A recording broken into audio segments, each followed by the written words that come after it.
Amazon laid the Sussexes card on the table, as the sale cheating tricks wreaks havoc on source of funds. The publisher of the Ginger Head memoirs did an old record company trick from back in the day. It shipped out 1 million copies just to say it was a million seller for week 1. The thing is though, it fell around 40 short of that goal, and sales have fallen off a cliff since, which means they'll have a lot of returns from booksellers. In Australia, a book on finance more than doubled the sales of Spare when it was released on November the 22nd. Spare has been reduced to half price on numerous websites, and a department store had it stacked on tables by the checkout for 50 off. So not a hit here. There's absolutely no way that 500 people read this book and rated it at 4.5 on Amazon. It's not possible in any universe. So that's a bunch of paid reviewers that the publisher hired. The book itself is laughable, not just for the content but for the way it's written. And it's 400 pages of this bull.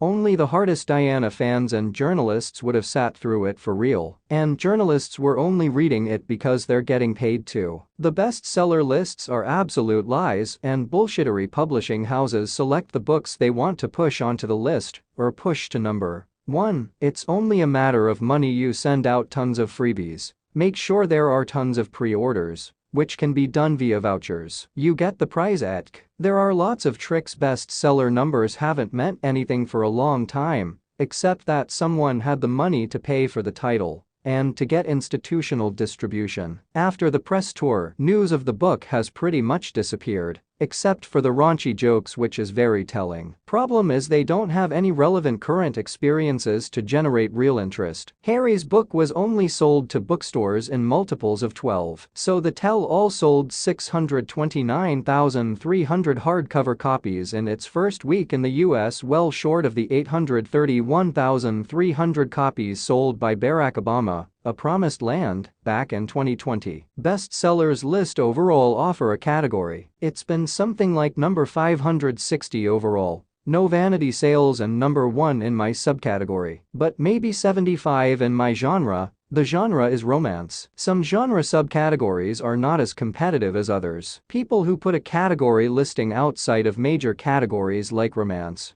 are not taken as seriously as people who disclose the overall rank for a book. Top 1000 or higher is pretty respectable. The norm is to list whether a book hit the top 100. The company that does this is called a vanity publisher, and his book is a vanity book, like a vanity project. They edit it, format it, do PR for it. If you pay extra, the vast majority of the books are probably kept in the garage or the basement. Meghan managed to get a handful into local bookstores on consignment, but they returned them when they didn't sell. With Amazon, I think if someone buys one then gets notified, and he ships it to them for the house, I'd normally be skeptical, but it's definitely pretty interesting. Not to mention that many books were not sold for full price. All were done through promotions where Amazon offered them for less, likely because they got the publisher to fork over money for the opportunity to spin some numbers. Amazon gave away thousands of Spare audiobooks for free. If the person signed up for a free month of the audiobooks, Amazon is counting on consumers not canceling the audio subscription before the end of the free month. Amazon cares about the customer experience first and foremost.